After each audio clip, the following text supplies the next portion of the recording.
네, 지난밤에 잘 주무셨습니까? 5월 21일 하나님이 우리에게 주신 새날 금요일 유양 새벽 묵상 기도로 시작하겠습니다. 우리를 사랑하시되 당신의 생명을 내어주시기까지 우리를 사랑하신 은혜의 하나님 감사와 찬양을 드립니다. 오늘도 예수의 생명을 힘입어 우리의 육체와 우리의 영혼에 하나님 생기를 넣어주시고 벌떡 일어나 하나님의 말씀 앞에 나오게 해주시니 감사합니다. 주여, 이 시간 우리의 눈을 열어 예배 가운데 찾아오시는 주님을 보게 하시며 우리의 귀가 열려 우리 각인에게 말씀하시는 하나님의 메시지를 우리가 들을 수 있게 하여 주시옵소서. 불신의 시대, 혼돈의 시대, 어둠의 시대, 말세의 짐 아래 하나님을 경배하며 예수를 주님으로 고백하고 사랑하는 성도들의 삶이 참으로 성도답게 사는 것이 쉽지 않은 시대입니다. 주님의 손을 붙잡고 오늘도 성령의 인도하신 가운데 성도다운 삶이 사라지도록 인도하여 주시옵소서. 예수님의 이름으로 기도드리옵나이다. 아멘. 찬송가 631장. 우리의 기도를 들어주시고 우리의 마음에 하늘의 평화, 주의 평화를 내려 주시옵소서. 함께 기도하는 마음으로 찬양하겠습니다. 우리 기도를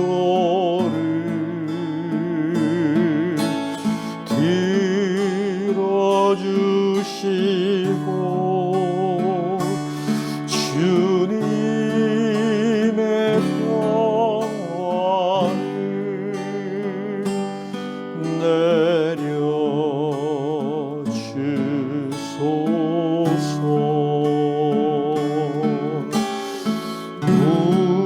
우리 기도를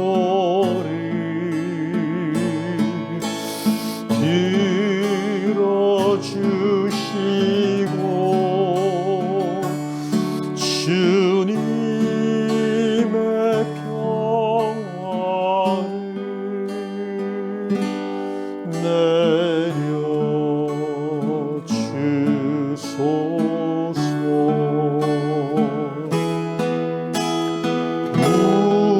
우리 기도를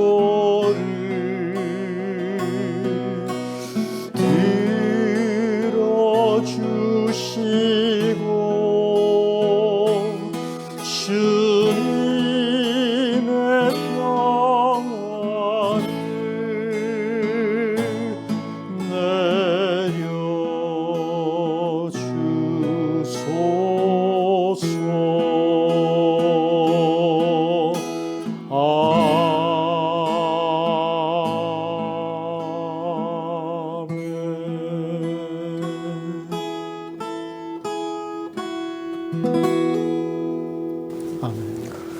오늘 우리에게 주시는 하나님의 말씀 고린도전서 12장입니다.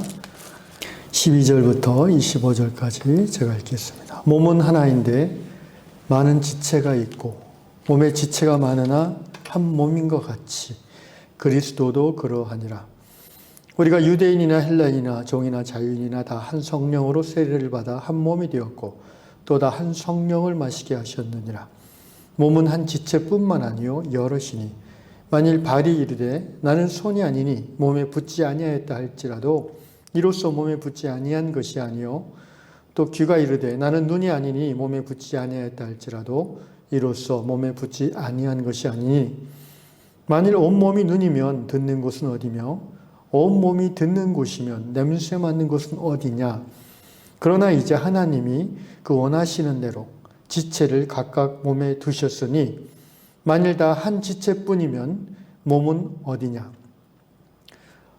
이는 지체는 많으나 몸은 하나라. 눈이 손더러 내가 너를 쓸 데가 없다 하거나 또한 머리가 발더러 내가 너를 쓸 데가 없다 하지 못하리라. 그뿐 아니라 더 약하게 보이는 몸의 지체가 도리어 요긴하고 우리가 몸에 덜 귀히 여기는 그것들을 더욱 귀한 것들로 입혀주며 우리의 아름답지 못한 지체는 더욱 아름다운 것을 얻느니라. 그런즉 우리의 아름다운 지체는 그럴 필요가 없느니라. 오직 하나님이 몸을 고르게 하여 부족한 지체에게 귀중함을 더하사 몸 가운데서 분쟁이 없고 오직 여러 지체가 서로 같이 돌보게 하셨느니라. 아멘. 예, 오늘 다락방 본문 고린도전서 12장 12절 이하는 소위 지체론이라는 교회는 어떤 곳인가, 교회는 무엇인가 라는 것을 설명하는 사도 바울의 대표적인 교회론이자 신약 성서가 말하는 교회론입니다. 오늘 본문은 따로 어떤 예화나 이런 것 들 필요가 없이 한 절 한 절 읽어가면서 성경을 그대로 풀어서 간략하게 설명을 드리고 싶습니다. 사실 이 부분은 굉장히 중요하고 또 방대한 주제이기 때문에 한 2시간씩 한 3번 정도 해서 설명을 하면 딱 좋을 분량인데 오늘 한 15분에서 20분 사이에 이렇게 교회가 이런 것이구나. 그리고 또 한 가지 여러분이 들으시면서 그럼 내가 지금까지 5년, 10년, 20년, 30년 다니고 적을 두었던 교회는 지금 이 고린도전서의 말씀에 비추인 교회와 비교해 봤을 때 무엇이 다른가? 또는 어느 부분이 이 고린도전서 12장에 나오는 신약이 말하는 교회의 모습에 일치하는가? 이 부분들을 좀 되새기면서 자신이 몸담았던 그 교회 생활을 회고하는 마음으로 그리고 앞으로 우리 요한 공동체가 이런 교회가 정말 성경이 말하는 이런 교회로 나아가야 되겠다라는 그런 각오를 또 새롭게 하는 그리고 그것을 위해서 기도하는 이 아침 됐으면 좋겠습니다. 20분이라는 짧은 시간에 얼마나 설명할 수 있을지 모르겠지만 성령이 우리를 하나로 연결해 주실 줄로 믿고 말씀을 전하겠습니다. 12절 몸은 하나인데 많은 지체가 있고 몸의 지체가 많으나 한 몸인과 같이 그리스도도 그러하니라. 우리 사람의 몸을 예를 들어서 쉽게 설명하려고 합니다. 하나의 몸을 가지고 있죠. 예. 나는 머리는 하나인데 몸은 둘이다. 그런 사람은 없습니다. 하나의 몸인데 여기서 지체라는 표현은 이 몸의 각 부분을 말합니다. 영어 성경에는 the parts of the body, 부분들이라고 되어 있습니다. 뒤에 나오는 그 예를 듣는 몸의 그 기관들을 살펴봤을 때에 여기서 지체라는 것은 이제 손, 발, 눈, 코, 귀, 머리 이런 것들을 말하죠. 어떤 꼭 해부학적인 개념이라기보다는 우리 몸이 이런 기관들로 구성되어 있다는 것입니다. 그리스도도 그러하니라. 여기서 그리스도라는 말은 예수님의 몸도 인간으로 계실 때 그러했을 뿐 아니라 그 그리스도의 몸인 교회도 그러하니라 라는 의미로 우리가 해석을 하는 것이 성경 전체로 봤을 때 합당합니다. 결국 교회도 그와 마찬가지다라는 것이죠. 그러면서 바로 13절에 유대인이나 헬라인이나 우리 가운데 지금 교회 가운데 고린도 교회 가운데 유대인들이 있고 예수 믿기 이전부터 그 혈통이 있잖아요. 우리가 민족이 있고 나라가 있고 피부색이 있고 또 어떤 집안이 있고 패밀리가 있고 성이 있잖아요. 그걸 말하는 거예요. 대표적으로 유대인과 헬라인 그리고 종과 자유인 이 두 가지를 예를 들었어요. 이것은 어떤 의미냐면은 가장 멀어질 수밖에 없는 사회적 위치를 말하는 거예요. AD 1세기 그 시대에 종과 자유인의 거리는 절대로 좁혀질 수 없습니다. 왜냐하면 그것이 좁혀지고 그것이 없어지는 순간 사회 구조가 무너지게 돼 있어요. 노예제도에 기반한 사회였잖아요. 이때뿐 아니라 18세기까지도 그랬죠. 여러분, 노예 없는 사회는, 노예 없는 세상은 몇백 년 안 돼요. 인류 역사 1만 년으로 봤을 때 9,900년 정도는 거의 노예 노동 사회였어요. 오늘 2021세기 살아온 우리한테는 낯설게 느껴지지만 저희 어머니 세대만 해도요, 몸종이 있었어요. 저희 어머니가 몸종이 있었대요, 옛날에. 그래갖고 손발을 닦아줬대요. 그런 시대였습니다. 지금부터 2000년 전 AD 1세기 이 지금의 헬라 지역, 그리스 지역, 유대인이나 헬라인이나 종이나 자유인이나 더 이상 가까워질 수 없는 관계의 그런 출신들이죠. 그런데 놀라운 것은 이들이 다 하나의 One Holy Spirit, 한 성령으로 be baptized, 세례를 받아 become a one body, 하나의 몸이 되었다고 그랬어요. 또 다 한 성령을, Holy Spirit, 성령을 마셨어요. 자, 두 가지 중요한 것이 이제 성령님이 역사하시는 교회라는 의미로 나옵니다. 그러니까 교회가 하나됨을 유지할 수 있는 근거는 인간에게는 없는 거예요. 성령으로 말미암아 교회는 하나 되었고 하나됨을 유지해 나가야 된다는 겁니다. 성령이 어떻게 하십니까? 한 성령으로 세례를 받았다. 우리가 예수 십자가에 우리의 죄와 욕심을 못 받고 죄에 대해서 죽고 그리고 부활했다. 하나님에 대해서 살아났다. 이것이 세례의 의미라고 제가 이전에 한 말씀드렸습니다. 그걸 말합니다. 그것은 성령의 인도하신 건데 성령께서 주신 세례예요. 물을 세례, 여러 가지 침례, 관수, 형식은 다 다를 수 있지만 그 본질은 이것이 사람이 주는 것이 아니라 하나님의 영 성령으로 주시는 시스템이라는 것입니다. 세례죠. 그래서 헬라인이든 유대인이든 종이든 자유이든 세상에서는 그렇게 구별되고 절대 친구가 될 수 없는 관계지만 이것이 그리스도의 몸 안에 들어온 후에는 하나가 될 수 있어요. 왜? 그것이 다 씻어졌어요. 성령으로 말미암아. 서로를 차별하고 서로를 다름을 틀리다고 여기는 인간의 자기중시적 본성이 십자가에 못 박혔다는 것입니다. 그래서 우리는 서로의 엄청난 사회적 차이, 태생적 차이, 성격의 차이, 환경의 차이에도 불구하고 세례로 말미암아 성령으로 말미암아 받은 세례로 인하여 교회 안에서 become one body, 하나의 몸이 될 수 있다는 것이고요. 또 중요한 것은 한 성령을 마셨다는 것입니다. 바로 요한복음에 나오는 마르지 아니하는 생수의 근원을 공유하고 있다는 거죠. 그래서 한 몸이 되었다라고 감히 얘기하는 것입니다. 몸은 14절 한 지체뿐만 아니라 여럿이니 당연하죠. 우리의 몸이 다 눈으로만 되어 있고 우리의 몸이 다 코로만 되어 있지 않지 않습니까? 얼굴만 봐도 귀 2개, 눈 2개, 코, 다양하게 되어 있잖아요. 마찬가지로 교회도 다양한 지체들이 들어오는 게 정상이라는 거예요. 오늘 우리 회원교회는 얼마나 다양한 구성원을 갖고 있는지 돌아봐야 될 필요가 있습니다. 15절 만일 발이 이르되 나는 손이 아니니 몸에 붙지 아니하였다 할지라도 이로써 몸에 붙지 아니한 것이 아니요.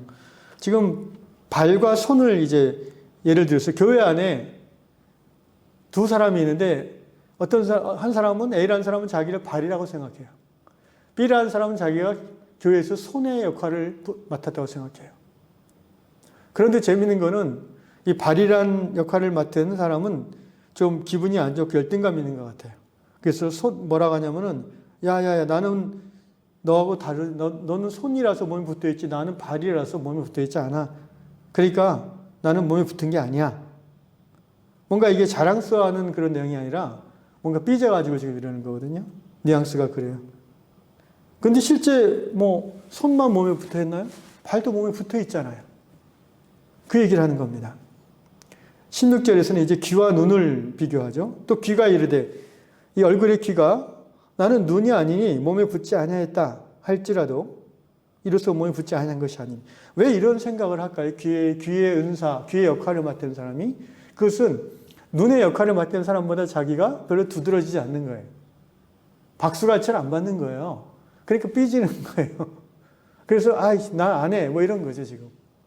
그러니까 몸에 너도 붙어 있어. 야 똑같은 거야. 다 그리스도 예수님만 영광을 받는 거고 교회에서는 너와 나는 그분의 종으로서 그분의 몸의 한 지체로서 은사에 따라 다르게 섬기는 것뿐이야. 그러니까 너무 삐지지 마.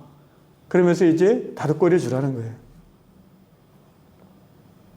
17절 만일 온몸이 눈이면 듣는 곳은 어디며 온몸이 듣는 곳이면 냄새 맡는 곳은 어디냐. 야, 눈, 네가 사람들이 자꾸 네 눈 너 보고 예쁘다고 그러고 잘했다고 그러는데 생각해봐라. 얼굴에 다 눈만 있으면 그게 사람이냐? 뭐 이런 얘기예요. 냄새도 맡는 코도 있어야 되고 말하는 입도 있어야 되고 귀가 없으면 얼마나 이 몸이 답답하겠냐.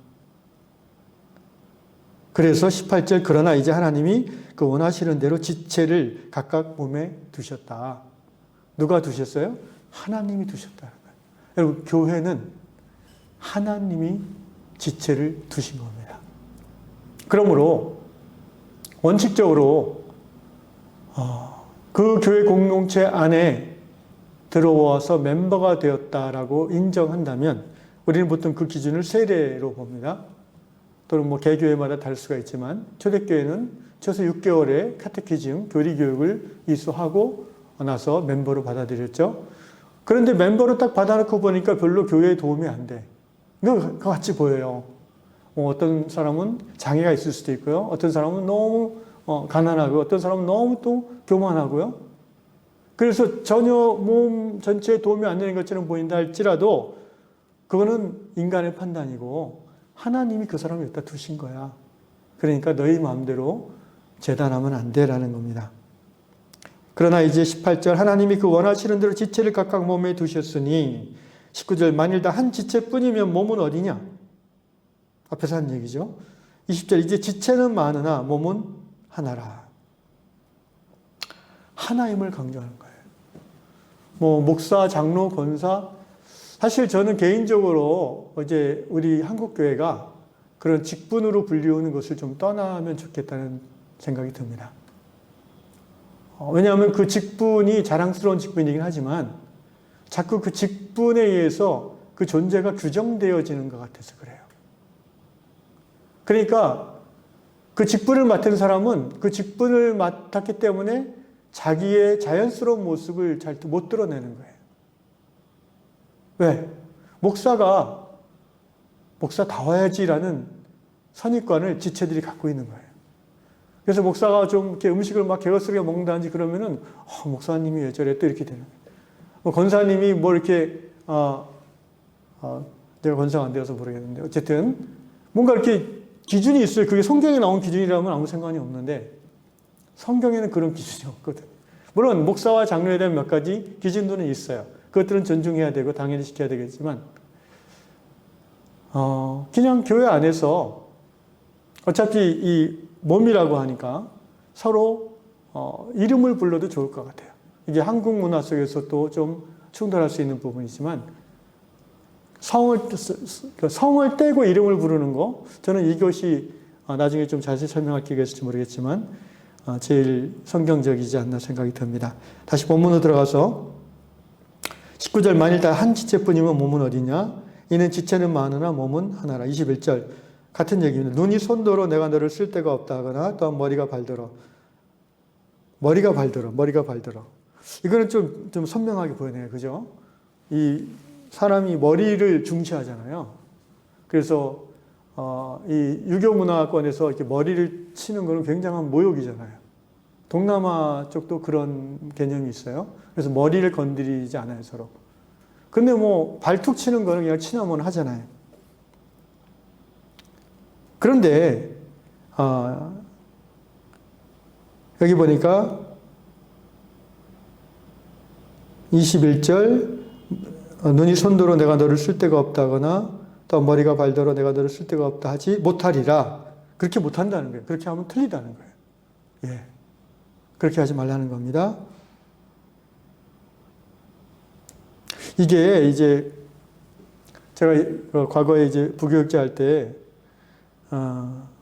어떤 권사님이 나이가 많으신 은퇴 권사님이었는데 이제 점심 먹고 나서 잠깐 이제 교회 벤치에서 그분하고 우연히 얘기를 하게 되는데 뭐 얘기하다가 뭐 하여튼 권사님 지론인즉슨 뭐 교회에 이제 계급이 있다고 생각하셨어요. 이분은 목사님이 최고고 그 다음에 장로님, 그 장로님 안에서도 뭐 서열이 있어야 된다. 먼저 장로된 순서대로. 그래가지고 장로 밑에는 권사, 그 다음에 안수집사, 이렇게 이제. 그래가지고 제가, 그럼 부목사는요? 제가 그랬어요. 그랬더니, 제 체면을 봐서 그런지, 목사님도 목사님이시잖아요. 뭐 이러면서, 거기서 대놓고 부목사는 목사님 아닌데요? 이렇게 얘기 안 하실 거 아니에요. 한국교회 이것도 좀 문제죠. 예. 어쨌든, 그래서 제가 이런 설명을 드렸어요. 권사님, 교회 안에 계급이 있지 않아요. 그거는 로만 카톨릭 그 시스템이에요. 교황 밑에 추기경 있고, 추기경 밑에 대주교 있고, 대주교 밑에 주교 있고, 그다음에 주임 신부 있고, 보좌 신부 있고. 목사님 카톨릭 좋아하세요? 권사님 카톨릭 따라가고 싶으세요? 그러면 아니 그런 건 아니죠. 그래요. 원래 성경 보면은 높고 낮고 개념이 아닙니다. 역할의 다름이에요. 그리고 그 역할에 대한 존중을 특별히 명하는 부분이 좀 있어요, 성경에. 예를 들어서 초대교회 때는 장로라는 직분으로 주로 불렸는데 장로 중에서 특별히 가르치는 역할을 맡은 장로님을 2배나 존경하라 라는 표현이 있어요. 치리하는 장로는 행정을 맡은 장로님보다. 그런 표현이 있지만 그것은 그 사람의 그 존재 자체가 신분이 다르다는 의미가 아니라 그의 역할이 가르치는 역할이기 때문에 존중해 줘야 된다는 거예요. 왜냐하면 가르치는 자가 권위를 잃으면 배우는 자가 손해보잖아요. 가르치는 자가, 성경 말씀을 가르치는 목회자가 공동체 안에서 존경을 받지 않는다? 그러면은 그것은 그 목사님도 힘들지만 그 밑에서 배우는 교우들이 힘든 거예요. 왜냐하면 그 목사님 말이 귀에 들어오겠어요? 영향력이 있겠어요? 그러니까 목사님을 존경해주고 보호해주라는 의미로 가르치는 장로를 2배나 존중하라 이렇게 얘기하는 거지 그것이 신분의 어떤 하이어키, 그 계층을 의미하는 게 아니다라고 누누이 설명했지만 권사님은 그래도 목사님이 최고지 뭐 이러면서 그래가지고 제가 네 하고 말았습니다. 혹시 우리 요양공동체 안에서도 그런 권사님 혹시 그런 나이 드신 분 집사님이 계신지 모르겠어요.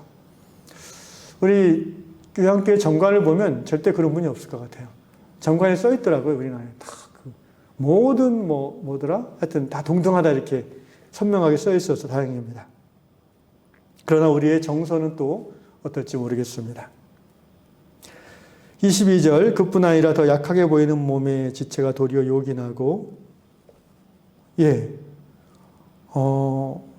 우리 눈에 봤을 때 약하게 보이는 어떤 몸의 지체가 더 중요하다. 이렇게 얘기하고 있어요. 23절 우리가 몸에 덜 귀히 여기는 그것들을 더욱 귀한 것으로 입혀주며 우리의 아름답지 못한 지체는 더욱 아름다운 것을 얻느니라. 그런즉 우리의 아름다운 지체는 24절 그럴 필요가 없느니라. 오직 하나님이 몸을 고르게 하여 부족한 자에게 귀중함을 더하사. 이게 이제 세상과 구별되어지는 교회 공동체의 관계, 사회관계 모습이죠. 세상은 어때요? 세상은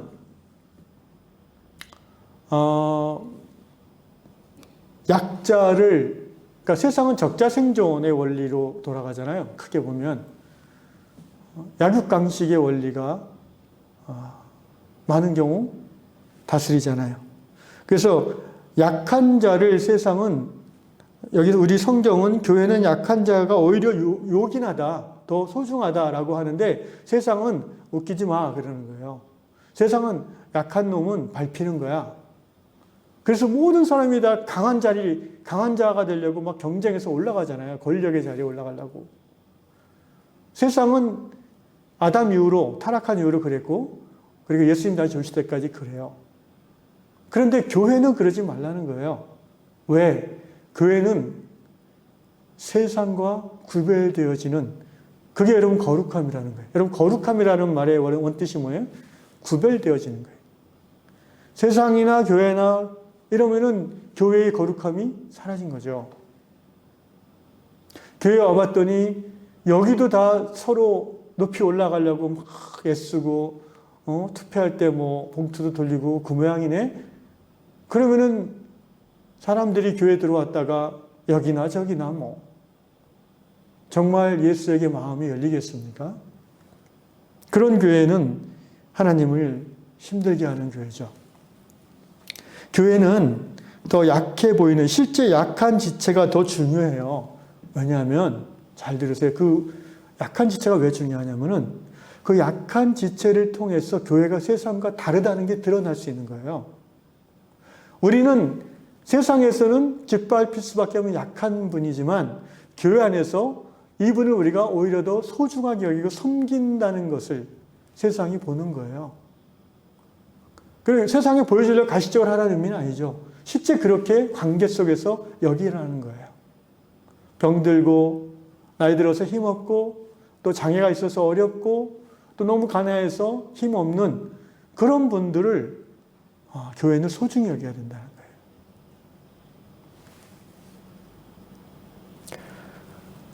왜냐하면 23절 우리가 몸에 덜 귀히 여기는 그것들을 더 귀한 것들을 입혀주며 좀 덜 귀하게 보여지는 실제 사회에서는 세상에서는 별로 가치 없다고 생각하는 그런 분들이 교회에 있을 수 있어요. 교회는 그럼 어떻게 그들을 대해야 돼요? 우리가 어떻게 그분들을 대해야 되냐면은 일부러 더 좋은 옷을 입혀줘야 된다.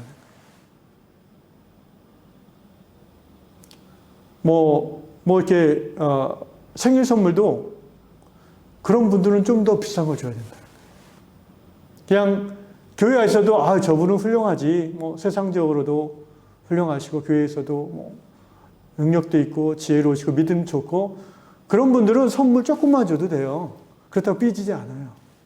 근데 이제 정말 이렇게 세상에서도 연약하고 볼품 없다고 느낄 수 있는 그런 분이 교회에 있다고 쳤을 때 그런 분한테는 오히려 선물을 2배를 주라는 거예요. 더 귀한 옷을 입혀주라는. 그게 하나님의 다스리는 공동체라는 거예요. 아멘. 우리 아름다운 지체는 24절 그럴 필요가 없느라. 그럴 필요가 없다고 하잖아요. 아름다운 지체는 이미 하나님으로 충만하고 또 이미 하나님 주신 능력을 잘 활용해서 세상에서도 어느 정도 인정을 받고 교회에서도 리더십에 있고 그런 분들은 그렇게 굳이 교회에서 선물 주고 이럴 필요가 없다는 거예요. 아름다운 옷을 억지로 갖다 입힐 필요가 없어요. 그런 분들은 또 그렇게 요구하지도 않습니다. 왜 그렇게 해야 되냐면요. 24절 오직 하나님이 몸을 고르게 하여 부족한 지체에게 귀중함을 더하사 이 밸런스, 균형을 맞추기를 하나님이 원하시는 거예요. 왜냐하면 세상은요. 쉽게 말해서 경제적으로 얘기하면 세상은 빈부익부잖아요. 교회 안에서조차 그러면 안 된다는 거예요. 교회는 세상과 대조 사회를 이루어야 돼요. 이걸 이렇게 영어로 하면 the alternative community, 대안의 공동체.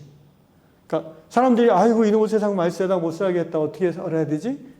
정말 세상이 이상해. 그때 그 사람이 교회를 보고 저 사람들처럼 살면 되겠구나. 예수 믿고 죽어서 천국 가는 거 그래지고 사람들은 사실 그게 성경이 말하는 본질도 아니고요. 신앙의 본질도 아니고 사람들은 그걸로 이제 넘어오지 않아요.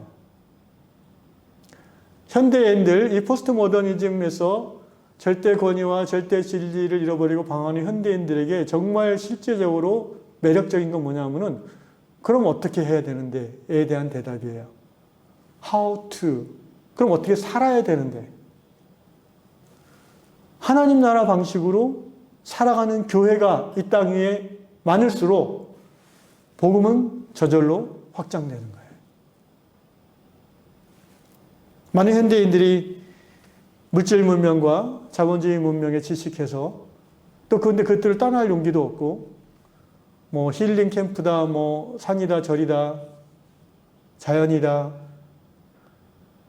근데 거기 가면은 잠시 쉼의 느낌은 있지만 결국 삶의 구조는 여전하잖아요. 그러나 교회는 다를 수 있어요. 실제 초대교회는 다르게 살았거든요. 여러분 에루살렘 교회 사도행전 2장과 4장을 곰곰이 읽어보세요. 그 지역사회에서 교회는 다른 종교를 가진 사람들이라는 의미가 아니고 저 사람들은 왜 저렇게 살지? 라고 의아함과 존경을 받았다고 되어 있어요. 에루살렘 지역 주민들이 에루살렘 교회 성도들을 두려워하였다라고 되어 있어요. 사도행전 2장에 보면. 두려워했다는 무서워했다는 의미가 아니라 경외했다는 거예요. 어떻게 저렇게 살지? 오늘 21세기 한국교회에 하나님 나라의 삶을 그렇게 보여주고 살아내는 교회를 하나님 원하시고, 저는 우리 위안공동체가 그런 교회로 하나님께서 예비하신 줄로 믿습니다. 모르겠습니다. 적어도 저를 하나님이 이 공동체로 부르셨을 때에는 제가 가지고 하나님이 제게 주신 교회에 대한 꿈, 그 비전, 그 하나님 나라를 여러분과 함께 이루시라고 저를 보내셨다고 저는 믿습니다. 결론을 맺겠습니다. 25절, 몸 가운데서 분쟁이 없고 오직 여러 지체가 서로 같이 돌보게 하셨느니라. 이게 교회입니다. 아까 얘기한 것처럼 이렇게 빈익빈 부익부가 교회 안에서도 심화되면 반드시 분쟁이 생깁니다. 그래서 밸런스가 중요한 거예요. 하나님이 다스리는 그 공동체 안에서 어떤 혜택이나 어떤 인기나 어떤 명예나 이런 모든 것들이 존중받음이나 다 밸런스를 맞추는 것이 중요해요. 그래야 분쟁이 없고 교회가 하나됨을 유지할 수 있어요. 하나됨을 누릴 수 있어요. 그리고 서로 같이 돌볼 수 있어요. 우리가 공동체라고 이렇게 그런 말을 자꾸 제가 여기 부임하는데 여러분이 자주 들었을 터인데, 지체란 말도 여러분 저를 통해서 몇 번 많이 들으셨을 겁니다. 제가 가지고 있는 교회론은 근본적으로 유기체적 교회론이고요. 그리고 지체적 교회론입니다. 서로 같이 돌보게 하셨다. 이게 그냥 서로 그냥 위로하고 위에서 기도해주는 그런 돌봄에서 멈추는 것이 아니라 실제적으로 서로 책임져주는 관계까지 나아가라는 거예요. 교회는 서로가 서로에 대해서 책임을 져주는 관계까지 가는 거예요. 그리고 하나님 나라까지 같이 가는 거잖아요. 대형화된 교회, 6세기 이후로 로마의 관료주의를 받아들인 교회는 이 부분에서 이제 실패하기 시작했죠. 초대교회와 고대교회가 갖고 있던 소위 공동체성이 사라져버렸죠. 그 공동체성은 수도원으로 내려갔고 16세기 종교개혁을 통해서 잠시 다시 피어오르다가 지금은 여전히 21세기 전 세계 기독교의 메인스트림에서는 찾아보기 어려워졌고 소수의 디노미네이션, 작은 그 분파들에서만 그런 공동체성을 유지하는 교회들을 우리가 볼 수 있습니다. 나중에 시간 되면은 유럽과 또 남북 아메리카 또 우리나라 안에서 그런 소위 공동체성, 서로 무한 책임을 지는 그런 교회의 모습을 갖고 있는 교회들이 어디인지 여러분하고 나눌 수 있으면 좋겠습니다. 예, 오늘 너무 많은 시간이 좀 지난 것 같아서 이 정도로 하고요. 아마 앞으로도 계속 이 얘기를 하게 될 것 같습니다. 기도하겠습니다. 하나님 아버지, 우리를 유향공동체의 지체로 불러주셔서 감사합니다. 우리 유향교회가 정말 성령 안에서 하나됨을 유지할 뿐 아니라 실제 관계 속에서 누리는 교회가 되어지기를 원합니다. 이미 우리가 성령 안에서 하나됨을 성경이 말하고 있습니다. 그러나 우리가 한국교회의 여러 가지 전통과 또 우리 개인이 가져왔던 교회에 대한 그런 균형 잡히지 못한 관점들과 그런 것들로 말미암아 또 무지함으로 말미암아 우리가 충분히 성령 안에서 하나됨을 누릴 수 있음에도 누리지 못하는 모습들이 있습니다. 특별히 코로나로 인해서 더 그것들이 심화되고 있습니다. 주님, 21세기 한국교회에 진정 주님의 몸으로서의 지체됨을 누릴 수 있는 교회들이 많아지게 하여 주시옵시고 우리 위안교회가 그러한 교회로 나아갈 수 있도록 은혜 베풀어 주시옵소서.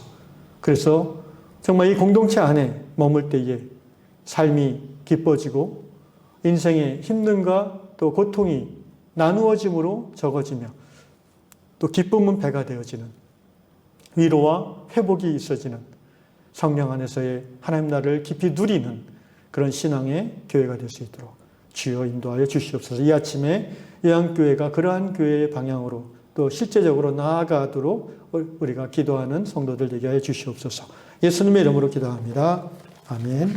하늘에 계신 우리 아버지, 아버지의 이름을 거룩하게 하시며 아버지의 나라가 오게 하시며 아버지의 뜻이 하늘에서와 같이 땅에서 이루어지게 하소서. 오늘 우리에게 일용할 양식을 주시고 우리가 우리에게 잘못한 사람을 용서해 준 것 같이 우리 죄를 용서해 주시고 우리를 시험에 빠지지 않게 하시고 악에서 구하소서. 나라와 권능과 영광이 영원히 아버지의 것입니다. 아멘.